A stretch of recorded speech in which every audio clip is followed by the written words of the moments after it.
Jóvenes señoritas, tengan ustedes muy buenos días. Iniciamos las clases de historia, en este caso con cuarto año secundaria. ¿Ya? Bienvenidos a las clases virtuales del Colegio Rey en Los Ángeles. Quien les habla, el profesor Edwin. Hoy vamos a desarrollar el tema del segundo militarismo. ¿Ya? Entonces, vamos a estar prestos para escuchar las indicaciones que se ofrecen en el video para luego hacer las preguntas en las reuniones que vamos a tener. ¿Ya? Al final también las actividades van a estar colgadas en la plataforma, ¿ya? Para que puedan realizar sus actividades en casas. Bien, vamos a empezar. ¿Ya? Segundo militarismo. Muy bien. Ya tenemos claro que el segundo militarismo surge posterior a la guerra con Chile o la guerra del Pacífico, o también llamada la guerra del guano y el salitre. Recuerden ustedes. Esta guerra que se inició en 1879 y terminó en 1883, ¿no? Con una nefasta consecuencia para el Perú, ¿no? Eh, Después de la guerra, pues nuestro país quedó completamente desolado y destruido en todos los aspectos, no solamente en el aspecto económico, ¿eh? Inclusive autores hablan eh, sobre la nefasta situación anímica y psicológica en que quedó el ciudadano peruano posterior a la guerra. Entonces, frente a esta situación, contra este hecho que fue nefasto, una página muy oscura para nuestro país, pues, ¿cómo reaccionar frente a esta situación? ¿Qué hacer? ¿Cómo reactivar no solamente la economía del país, sino también reactivar la vida del país que había quedado en escombros, ¿no? En todos los aspectos, como le digo. Entonces, luego de la guerra, pues, eh, ¿quién dirige los destinos de nuestro país en esta llamada reconstrucción nacional? Por eso que acá estoy colocando reconstrucción nacional, ¿no? Entonces, vuelven al escenario político, ¿quiénes? Los militares. Por eso que se va a dar segundo gobierno llamado el segundo militarismo, ¿no? Un gobierno de un conjunto de militares que van a gobernar en esta época, ¿no? A esto se le va a llamar, pues, los militares de esta segunda etapa, ¿no? ¿Quiénes son? Ah, ¿quiénes son, profesor, estos gobernantes de tipo militar? Pues son aquellos que participaron en la guerra con Chile, ¿no? Aquellos generales, comandantes que tuvieron su cargo tropas, ¿no? Que dirigieron, pues, esta batalla contra el enemigo común que era Chile, pues se van a convertir en presidente del Perú. Aquí tenemos el caso de Iglesias, Miguel Iglesias, que fue quien que afrentó, tuvo que firmar la paz, ¿no?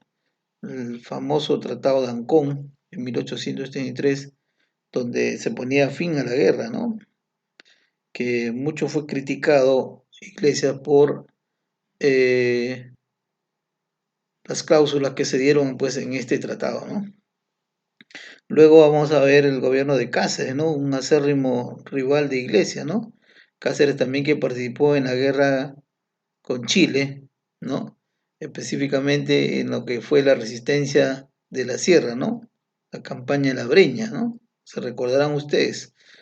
Y tenemos un breve gobierno de Morales Bermúdez, tenemos Borgoño, ¿no? Y también volvemos a tener segundo gobierno de Cáceres, ¿no?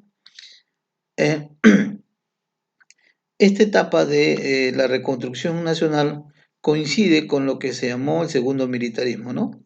¿Por qué se llamó reconstrucción nacional, profesor? Porque fue justamente el tiempo que se necesitaba reconstruir el país, ¿no? En todos los aspectos, ya le he mencionado, ¿no? En lo económico, en lo político, no había ningún gobernante, no teníamos gobernante.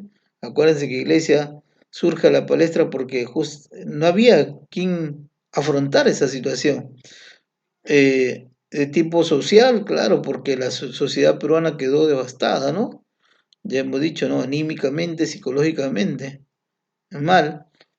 Y militarmente también, nuestras tropas completamente devastada, ¿no? Nuestro material de guerra, nuestros barcos de guerra, ¿no? Nuestros embarcaciones, ¿no? Mínimas que teníamos en la marina fueron también devastadas, ¿no? Entonces, de esa forma, pues se tenía que hacer frente a lo que es la reconstrucción nacional. Y posterior a ello, hablamos de la República Aristocrática, ¿no? Muy bien, a eso lo vamos a hablar en la siguiente clase. El gobierno de Don Miguel Iglesias, ¿no? Gobernó en el 86 al 84 al 86, contó con el respaldo del gobierno chileno, claro, por lo mismo que se firmó el Tratado de Ancón, y no contó con mucho apoyo de la sociedad, no recibió un apoyo por lo mismo de que el tratado no fue nada favorable para el Perú, ¿no? Entre los adversarios políticos tenemos a Cáceres, su Partido Constitucional, los ex civilistas, ¿no? Y parte del ejército que también no aceptaban a Iglesias como gobernante. Entre sus obras, pues tenemos ahí, por ejemplo, que reconstruyó, acuérdense que la Biblioteca Nacional fue uno de los centros que fueron destrozados, ¿no? Quemados en este caso por los chilenos, ¿no? Y pues él va a encargar a alguien, ¿no? En este caso a don Ricardo Palma, le va a encargar la reconstrucción de la Biblioteca Nacional. Ustedes saben que Palma hace una recopilación, una búsqueda, eh, va a buscar de las miles de formas de poder volver a restablecer la Biblioteca Nacional que había sido desmantelada por los chilenos, ¿no? Entonces, por eso que a Ricardo Palma se le conoce también como el bibliotecario mendigo, ¿no? Porque va a buscar las miles de formas de poder reconstruir nuevamente la Biblioteca Nacional. Se reabrió la Universidad de San Marcos, acuérdense ustedes que durante la guerra, ¿no? Las universidades fueron cerradas por los chilenos, ¿no? Dado de que era el foco de concentración mm, de los grandes intelectuales de esta época, ¿no? Entonces se cerró también esta universidad. Intentó sanear la moneda, claro, pero no lo logra porque la crisis económica era muy devastadora en este tiempo, ¿no? Muy bien. También se va a dar la rebelión de Astuparia, ¿no? Astuparia en Huaraz, ¿no? Por esta famosa contribución personal que estableció a los indígenas del territorio, ¿no? Entonces también frente a eso se da la rebelión de este personaje. En el año 86, pues, Andrés Avelino Cáceres, a través de una guerra civil, pues, desaloja a iglesias del gobierno, ¿no? Este eh, Cáceres hace su entrada triunfal, dice Lima, obligando a Iglesias a renunciar. Muy bien. Ya hemos dicho horas durante su gobierno, el fin del gobierno de Iglesias y la llegada de Cáceres al gobierno, ¿no? Aquí tenemos en la imagen a don Ricardo Palma. Andrés Avelino Cáceres, ¿no? Ya hemos dicho que fue el principal opositor de Iglesias. Él no estuvo de acuerdo, fue uno de los políticos peruanos que estuvo en desacuerdo con el Tratado de Ancón, ¿no? Ah, este personaje, dentro de sus medidas más importantes, ¿ya? Eh, que se dieron, dado la llegada de Cáceres con el apoyo del Partido Civil, ¿no? Eh, por ejemplo, tenemos ahí la política de austeridad en gastos burocráticos, ¿ya? Disminuyó estos gastos de los funcionarios estatales, va a reorganizar, dado su condición de militar, ¿no? Va a buscar reorganizar el ejército y la marina, ¿no? Eh, Va a emitir estos famosos billetes fiscales, ¿no? Que al final no tenían valor real. Promovió la inversión del capital extranjero con la intención de reactivar la economía del país, ¿no? Es así como llega este banco italiano, uno de los primeros bancos que llega al Perú. Hoy pues se le conoce como el Banco de Crédito del Perú, ¿no? que llega en esta época. Una de las medidas más importantes, entre comillas, en esta época va a ser el contrato Grace, que fue firmado por Miguel Grace, representante de la Casa Comercial Inglesa en el Perú, ¿no? En el cual estipulaba los siguientes acuerdos, ¿no? ¿Qué se estipulaba? ¿Qué beneficiaron? ¿En qué se beneficiaba el Perú y en qué se beneficiaba esta empresa extranjera, ¿no? Dice que el Perú iba a entregar a la Casa Grace los ferrocarriles peruanos por 76 años. Acuérdense ustedes que una de las acciones o una de las medidas o una de las obras más importantes de esta época puede ser la modernización de Lima, ¿no? Y del Perú. En algunas partes del Perú se construyeron grandes líneas férreas, ¿no? Muchas no se acabaron, otras se concluyeron. Sin embargo, una de las condiciones para que esta empresa inglesa pues pueda otorgar estos beneficios económicos era que ellos iban a administrar los ferrocarriles por 66 años, ¿no? 3 millones de toneladas de guano también tenía que dársele y derechos de explotación en la selva del Perú, ¿no? Libre tránsito en los ríos y los lagos navegables. Todos esos son los beneficios que el Perú otorgaba a la empresa Grace, ¿no? ¿Y qué recibía el Perú? O sea, ¿qué es lo que otorgaba esta empresa extranjera al Perú? Principalmente el pago de la deuda externa, ¿no? Dado que el Perú había generado esta deuda hace algunos años atrás, pero sin embargo uno de los grandes beneficiarios de esta deuda eran los bonos ingleses, ¿no? Y entonces la empresa inglesa se comprometió a hacer el pago pues, de la deuda externa, ¿no? Que más o menos ascendía a 51 millones de libras esterlinas, ¿no? 51 millones de libras esterlinas, ¿ya? Esta empresa, pues, crea esta empresa nacional, ¿no? Acá para poder realizar sus funciones, la Peruvian Corporation, ¿no? Se crea aquí en el Perú con la finalidad de ejercer influencia y que se cumplan sobre todo los acuerdos establecidos en este contrato. Nicolás de Piérola fue quien gobierna posterior a, eh, a este enfrentamiento que se da entre ambos, ¿no? Porque Piérola se va a rebelar contra Cáceres, ¿no? Y se va a generar la famosa guerra civil, ¿no? Va a ser uno de los personajes, pues, que eh, va a representar o va a dar inicio a lo que se llamó después la República Aristocrática, ¿no? Justo sea en este tiempo, ¿no? Entre la Reconstrucción Nacional y la República Aristocrática, ¿no? Pues va a sentar las bases para un futuro apogeo y desarrollo, ¿no? De la oligarquía civilista. ¿Qué es la oligarquía? ¿Por qué uso ese término oligarquía civilista, no? Cuando hablo de oligarquía hablamos de la clase oligarca, ¿no? ¿Y quiénes eran los oligarcas? La clase de poder económico, pues, la clase alta, los terratenientes, los hacendados que tenían, pues, posiciones económicas, ¿no? Eh, Aquí justamente vamos a ver que a partir del gobierno de Nicolás de Piérola se va a dar el desarrollo de las grandes empresas extranjeras que llegan al Perú a desarrollar o reactivar la economía en el país. Vamos a ver algunos aspectos, ¿ya?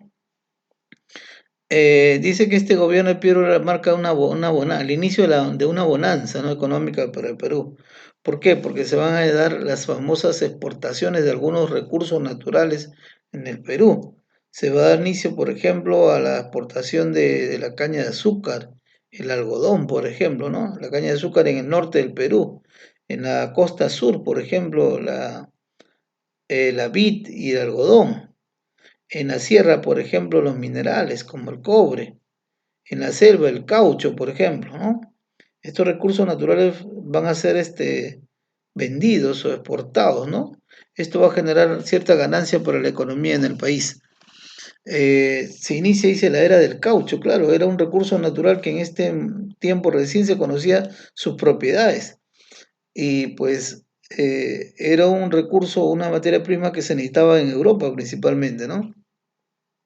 Es por eso que se va a incrementar las inversiones no solamente inglesas, también norteamericanas, ¿no? Estados Unidos e Inglaterra vienen aquí al Perú a invertir y a establecer empresas, ¿no? Utilizando mano de obra peruana, ¿no? Dice se va a reducir las contribuciones tributarias porque se va a crear una sociedad anónima de recaudación de impuestos, ¿no? Esto, ¿por qué? Porque había cierto desarrollo, ¿no? Cierto desarrollo de la economía en el país, ¿ya? Eh, claro, se tenía que pagar esta deuda que habíamos contribuido con Chile, ¿no? Y el Perú asumió esta deuda, por lo tanto, pues el estanco de la sal, que era otro recurso natural, por este medio también se tuvo que pagar esta deuda, ¿no? Y pues se fundan otros bancos en el Perú. Esto es en el aspecto económico. En el aspecto político, Piero se preocupó por organizar la defensa nacional. Para ello, pues, va a reorganizar no solamente el ejército, sino también la Marina del Perú, la Marina Guerra del Perú, y va a solicitar, pues, la llegada de una misión francesa, ¿no? Esta misión francesa, dirigida por Paul Clement, tuvo principalmente reactivar la, la milicia en el Perú. Para ello, primero lo que se va a crear va a ser la Escuela Militar de Chorrillos, ¿no? Que se va a sentar como eh, un lugar estratégico para que ahí se formen los futuros militares en el Perú. Se establece la ley de servicio militar obligatorio, ¿no? Esta ley de servicio militar obligatorio obligaba pues a los jóvenes a que puedan servir por su patria, ¿no? En el aspecto interno y externo. A ver, en el aspecto interno dice que era en el frente externo, o sea, frente internacional, digamos, se produce la firma del protocolo Billingham-La Torre, ¿no? Billingham-La Torre. Para este tratado se firma con Chile, ¿no? Para sentar las bases para la realización del plebiscito sobre Tacna y Arica. Acuérdense ustedes que en 1983, 1883, cuando se firma el Tratado de Ancón, allí se establece que Chile debería llevar a cabo un plebiscito, ¿no? En el año de 1893, porque el tratado decía que después de 10 años de firmado o se había puesto fin a la guerra, después de 10 años se debía llevar un plebiscito, ¿no? Esto se debería llevar a cabo en el año 1893, ¿no? Por eso se firma este protocolo, ¿no? Un precontrato, digamos, ¿no? Entre los gobiernos o los representantes del gobierno chileno y el gobierno peruano, para, dice, sentar las bases para la realización del plebiscito. Profesor, ¿y qué es un plebiscito? Plebiscito es una consulta popular, ¿ya? Es preguntar al pueblo sobre un tema específico, ¿no? Y este plebiscito era pues nada más y nada menos que preguntar a los ciudadanos de Tacna y Arica a qué territorio quisieran ellos pertenecer, o a Tacna, o perdón, o quedarse en territorio chileno o regresar a territorios peruanos. Este plebiscito nunca se dio hasta después de 1929, el gobierno de Leguía. Miren, tantos años pasaron que recién se firmó este tratado donde se pone fin o se zanja definitivamente los límites entre Chile y Perú. Y también se decide la situación de Tacna y Arica. En 1929 se decide pues que Arica se iba a quedar a perpetuidad a Chile y Tacna regresaba a nuestro territorio, ¿no? En cuanto al aspecto interno, se va a urbanizar, se va a dar un crecimiento urbano en Lima, se construyen avenidas, ¿no? Se da la modernización, ¿no? De Lima, eh, se llegan nuevos avances tecnológicos, como por ejemplo el fonógrafo, dice, el primer cinematógrafo, el primer automóvil, el primer teléfono, la primera... Acuérdense que en este tiempo pues se da la difusión de la revolución industrial, ¿no? En el mundo, ¿no? Y entonces estos aparatos tecnológicos, ¿no? O industriales llegan al Perú justamente en esta época, ¿no? Esta época de la expansión de la revolución industrial. Muy bien, entonces con Piérola tenemos el fin de la reconstrucción nacional, ¿no? Con él terminamos la reconstrucción nacional y se empieza otra etapa de la historia que se llama la República Aristocrática, que es lo que vamos a ver más adelante, ¿no? Por eso dice la llamada reconstrucción nacional y el Perú está a punto de pasar al siglo XX para dar inicio a un nuevo periodo de la historia que llamada la República Aristocrática. Muy bien. Y aquí tenemos un resumen de la obra del gobierno de Piérola. Dice que desde el punto de vista económico estimuló el sector exportador y las haciendas exportadoras de materias primas. Profesor, ¿qué son materias primas? Las materias primas son los elementos principales, o es el insumo principal para la industria. Por ejemplo, si yo digo, a ver, la industria vitivinícola que elabora pisco o vino, ¿cuál es su materia prima? Profesor, la uva, muy bien. Si yo digo el azúcar, ¿no? La caña de azúcar, prenda de vestir, el algodón, por ejemplo, muy bien. Entonces, eso vendrían a ser materias primas, ¿no? Que en el Perú había, o sea, en este tiempo se empezó a desarrollar con mayor presencia, dando lugar a este sector exportador, ¿no? Exportador, ¿no? Principalmente ¿dónde? Las haciendas exportadoras, la caña de azúcar, el algodón, la vid. Estos productos fueron principalmente productos elaborados o sembrados acá en el Perú y pues eran vendidos hacia el extranjero, ¿no? Como materia prima. ¿No? Principalmente hemos dicho la costa norte, ¿no? La costa norte que se producía en estas grandes haciendas exportadoras, la caña de azúcar, ¿ya? La caña de azúcar. Se crea la compañía recaudadora de impuestos, se establece la lira peruana de oro, o sea, una nueva moneda y desarrolla las empresas industriales, ¿no? En cuanto a la sociedad, se da la huelga de obreros textiles en Vitarte, ¿no? Una de las primeras manifestaciones de reclamo por los derechos de los trabajadores acá en el Perú, ¿ya? Durante el gobierno de Nicolás de Piero en 1896. Eh, la rebelión de la sal en Guanta, ¿no? El reclamo por este recurso natural que muchas veces se explotaba y no beneficiaba a la población. Desde el punto de vista militar, llegó al Perú la misión Clemen, que hemos dicho, con la intención de reactivar, ¿no? El aparato militar en nuestro país que había sido desolado en la guerra con Chile. Se creó en 1890 la Escuela de Aplicación Militar en Chorrillos, ¿no? Hoy día la Escuela Militar de Chorrillos, y se creó el Código de Justicia Militar, ¿no? Y el servicio militar obligatorio. Muy bien, hasta ahí estamos terminando lo que es la reconstrucción nacional, segundo militarismo y para dar paso a la República Aristocrática. Muy bien, hasta ahí nos vamos a quedar, ¿ya? Y lo que vamos a hacer es lo siguiente, nuestra tarea y nuestra actividad va a quedar colgada en la plataforma para que ahí puedan ustedes realizar las actividades, ¿ya?